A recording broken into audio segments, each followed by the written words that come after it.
Bonjour, j'espère que vous allez bien et que vous avez bien démarré votre journée. Alors aujourd'hui, on va démarrer avec les méditations tibétaines. Après, on va tirer... Après, on va faire quelques cartes de l'oracle Tao de Mahadeva Padma. Et pour finir, le Zen Tarot d'Osho. Allez. Merci de nous donner des beaux messages pour ce 29 décembre 2022. Pour toutes les personnes qui regardent cette vidéo.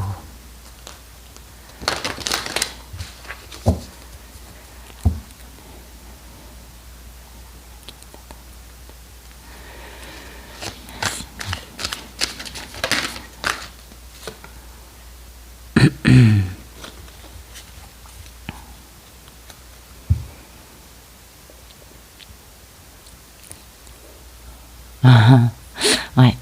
Alors, l'état d'esprit, je vais vous le lire. Attendez, je mets mes lunettes, voilà, excusez-moi.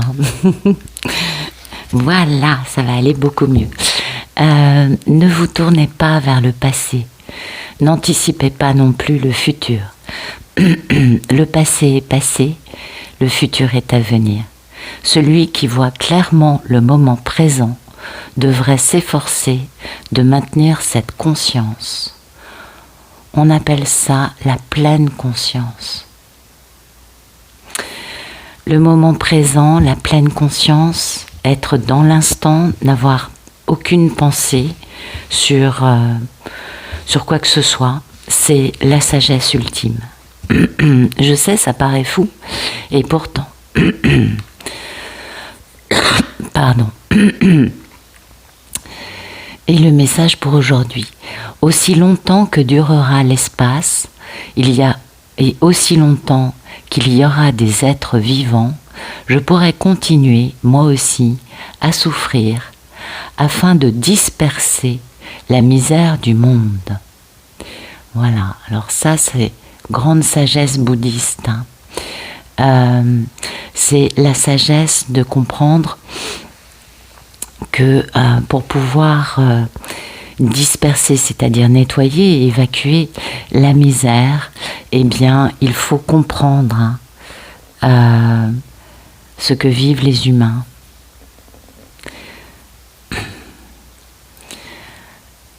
Les humains vivent dans la souffrance. Souffrance physique, souffrance morale, souffrance émotionnelle, psychologique, c'est varié. Ça peut être aussi énergétique, j'imagine. C'est varié. Mais la souffrance, c'est un peu une des clés qui fait très mal, on est bien d'accord, de l'espèce humaine. Hein. Alors, il y a plusieurs façons de réagir face à la souffrance. Il y a les personnes qui vont prendre un médicament, un antidouleur. Il y a les personnes qui vont prendre un médicament, un antidépresseur, un anxiolytique, un somnifère. Il n'y a aucun jugement dans mes paroles, attention. Je comprends très bien que la souffrance, on prenne un médicament pour l'effacer.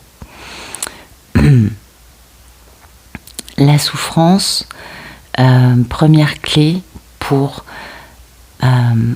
avancer. La thérapie, la psychanalyse, le travail sur soi, le développement personnel, trouver la paix intérieure, trouver cette sérénité qui fait que la souffrance, eh bien, elle se disperse, n'est-ce pas? Eh oui. La méditation aide beaucoup aussi par rapport à la souffrance.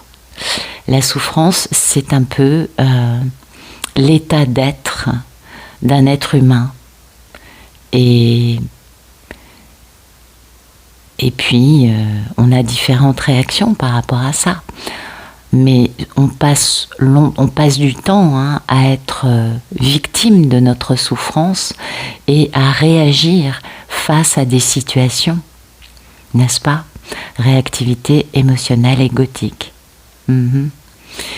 La souffrance, beaucoup l'ont bien décrite, je crois. Donc je ne vais pas vous faire un traité sur la souffrance aujourd'hui, mais je crois que l'essence de ce message aujourd'hui, c'est ça. C'est de comprendre que la souffrance nous entoure et que cette souffrance, on la ressent tous. Mais que, eh bien, on a des clés différentes, on a des outils pour pouvoir justement sortir de cette souffrance.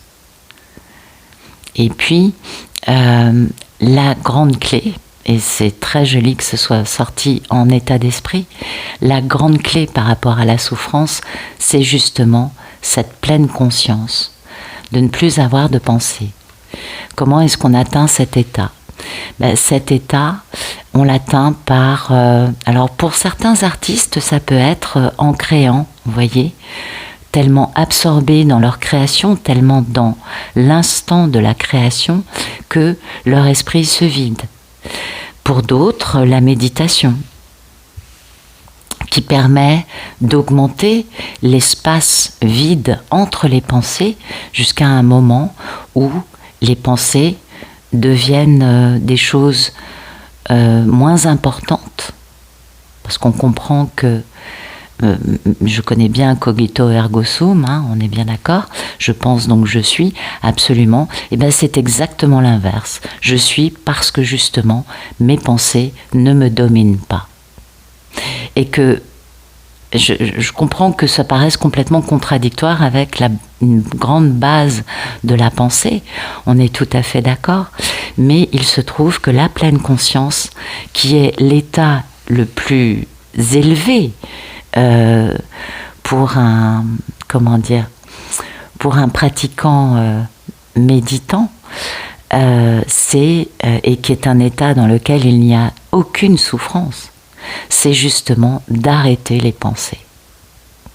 Alors, l'idée n'est pas non plus de vous dire que nos pensées nous font souffrir, bien que dans beaucoup de cas ce soit en effet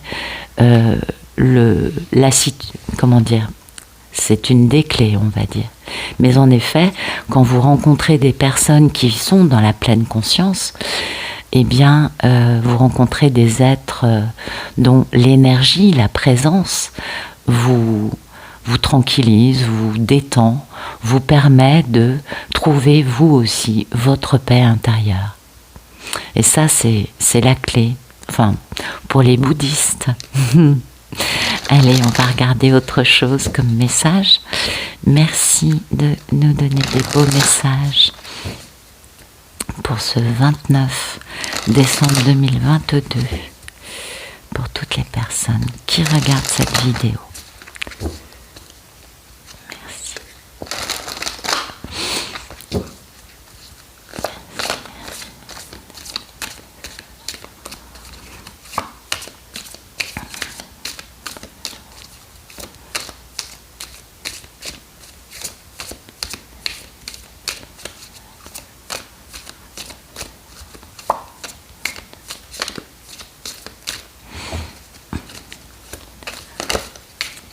Ok. Alors, l'abondance, c'est beau. La profusion, l'abondance. Ah ouais, c'est beau ça. Alors, il y a un bouleversement, d'accord. Quelque chose d'imprévisible, une crise peut-être, un choc, en tout cas, un éveilleur, une décharge électrique, un éclair. Un éclair qui va faire complètement réagir les personnes, vous voyez, parce que cet éveilleur, cet éclair, ça va générer la modification d'un pouvoir en place.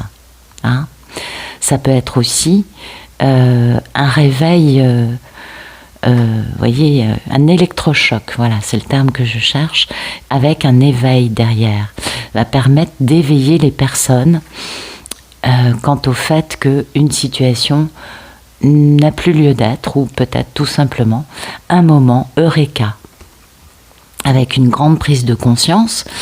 Et cet électrochoc s'accompagne de confiance en soi, hein, de force de caractère, de grand pouvoir, c'est-à-dire de pouvoir comprendre que on vaut quelque chose. Pourquoi ? Parce qu'il y a cette notion de richesse intérieure en état d'esprit. Donc aujourd'hui, un moment eureka pour certains, un électrochoc de la vie pour d'autres, en tout cas un réveil, un choc, quelque chose qui va permettre de modifier une structure en place.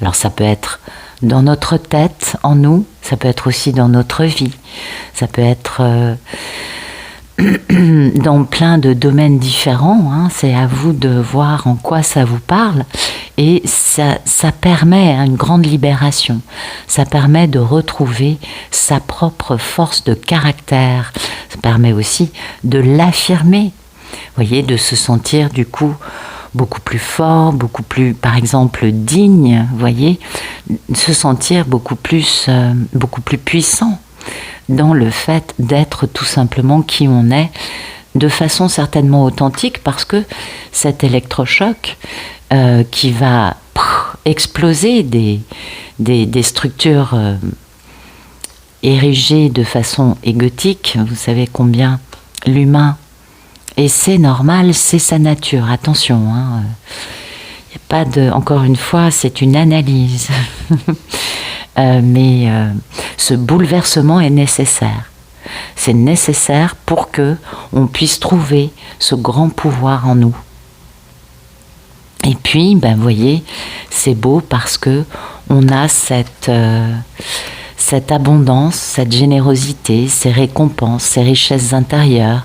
Peut-être un sentiment du coup d'avoir mûri, un sentiment peut-être aussi de pouvoir moissonner. Alors on moissonne bien sûr les champs, mais on moissonne aussi en soi. Moi ça me parle de pleine conscience, d'abondance, de richesse. La pleine conscience génère aussi cette abondance. Parce que quand on est en pleine conscience, on est complètement en accord avec l'énergie de l'univers. On n'est plus dans une vie selon notre énergie personnelle. On se met en connexion avec le grand tout. Et ça génère, bien sûr, beaucoup d'abondance.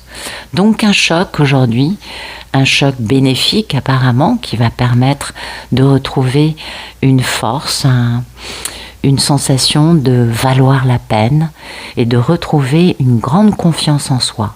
Donc ça, c'est très important. C'est beau, c'est beau tout ça. Alors, on va regarder un message peut-être un peu plus dans la matière. Merci de nous donner des beaux messages.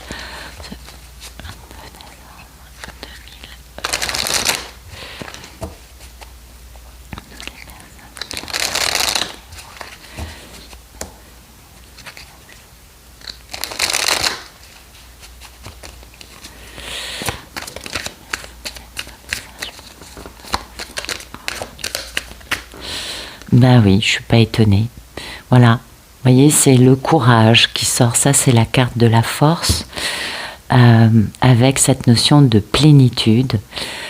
On est vraiment aujourd'hui dans quelque chose, vous voyez, de très, très, très, très beau. Abondance, plénitude, pleine conscience. C'est un état d'esprit très, très positif,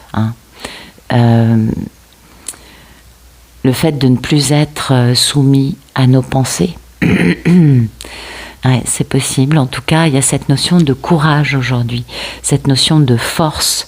On nous parle de force ici, là. Cette notion de dépasser les épreuves. Vous savez, cette petite fleur, cette petite pousse, cette petite plante, la graine, elle est enfouie bien en dessous. Elle est dans la terre, on est d'accord. Et elle a dû braver bien des choses, parce que quand il y a une petite pousse, un petit germe, c'est très fragile, c'est très sensible. Beaucoup d'éléments extérieurs peuvent la tuer, la mettre en danger. Et vous voyez, là, elle a dû traverser des pierres, donc une pression importante, pour pouvoir devenir cette jolie petite plante. Une jolie plante éphémère, une jolie plante dont la fleur va durer un certain temps et puis va s'épanouir et mourir. Et c'est ça le courage. Le courage, c'est de comprendre l'impermanence des choses, mais de quand même les réaliser, de comprendre que oui, on est fragile et qu'on doit embraver des épreuves pour pouvoir réaliser cette jolie fleur que nous sommes chacun à l'intérieur de nous. Et l'état d'esprit, c'est cette plénitude. La plénitude, c'est vraiment, comment vous dire, c'est l'as de Pentacle, c'est la stabilité, hein. C'est cette notion de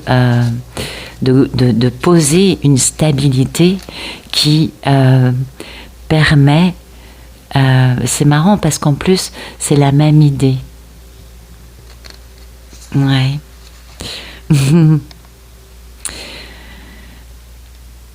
À un moment, on comprend que ce qui compte, c'est de rayonner et d'être lumineux, d'être posé en nous, d'être épanoui, d'être ouvert. C'est exactement, vous voyez, cette notion de pleine conscience. C'est la même chose. Et comment vous dire, la plénitude, c'est cet état dans lequel on est libre, posé, tranquille, et on peut aller dans toutes les directions. On peut ressentir notre joie, notre maturité, qui ne sont pas soumis à des éléments extérieurs, mais qui viennent de l'intérieur, on est bien d'accord. Et c'est le fait que il y a beaucoup d'expériences de vie dans tout ça. Et bien oui, il y a une maturité, une compréhension, une simplicité, hein. Et puis c'est un peu une notion de recevoir une récompense, vous voyez. Et oui, on a travaillé pour ça, on a travaillé sur nos problèmes, nos questions personnelles, et puis après, on a travaillé à avoir une pratique spirituelle quotidienne. Et ça, c'est quand on reçoit une belle récompense, hein, parce que on a trouvé cette stabilité en nous. Et on a cette base solide en nous, et c'est pourquoi on a cette réussite et ce succès qui viennent à nous, hein. C'est, comment vous dire, dans la matière, on reçoit ce qu'on a fait en intérieur, dans notre essence profonde, dans notre être le plus intime. Et oui, la route est longue, vous voyez, c'est ce que nous explique cette carte, hein. La route est longue, et puis bien sûr que si on est prudent, on ne va pas l'entreprendre, cette route. Ben non, parce qu'on sait qu'il va y avoir des dangers potentiels. Sauf que la prudence n'est plus de mise, puisqu'on est dans cette plénitude, on n'a pas besoin d'avoir peur. Et oui, on peut avancer vers l'inconnu, sans garantie, sans avoir le mode d'emploi, sans savoir comment on fait, mais tout simplement en avançant un petit pas après l'autre, en avançant quotidiennement. Et il faut du courage, parce qu'il faut dépasser nos protections, quelles qu'elles soient. Et ça, c'est pas facile, hein. Parce que on doit traverser beaucoup d'épreuves pour réussir à devenir cette jolie fleur. Et oui, et ça vous le savez, le chemin n'est pas facile et il nous faut beaucoup de courage pour avancer sur le chemin et pour pouvoir découvrir qu'il y a ce grand pouvoir en nous. Ce grand pouvoir, vous savez, ça peut aussi être tout simplement notre Kundalini. Et l'éveilleur peut être ce choc, ce bouleversement de la montée de la Kundalini. Ça peut aussi être vu comme ça, hein, on est d'accord. En tout cas, aujourd'hui, on nous dit que ni se battre, ni se voiler la face, eh oui, ni éviter les obstacles de la vie. Ben non. L'idée, c'est de traverser ça. Et en traversant, on découvre cette résilience en nous. Ça peut être aussi vu comme une résilience, vous voyez, ce grand pouvoir intérieur, cette force, ce courage.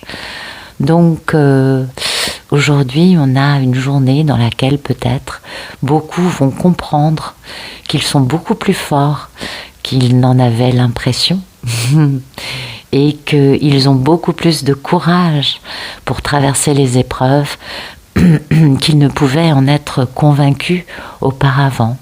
En tout cas, on a quand même beaucoup d'équilibre, beaucoup de bien-être, beaucoup d'états positifs dans l'état d'esprit. Donc ça, c'est beau. On a quand même un sentiment aujourd'hui d'apogée, de plénitude et de sentiment de, bon, quel que soit ce qui s'est passé hier ou quel que soit ce qui peut m'attendre demain, je suis là dans l'instant et tout va bien. Voilà, c'est un peu le maître mot, je crois. En tout cas, c'est beau. Il y a des belles prises de conscience aujourd'hui, des belles réalisations et c'est un très très beau message. Écoutez, j'espère que ça vous aura parlé et je vous remercie pour votre présence. À bientôt.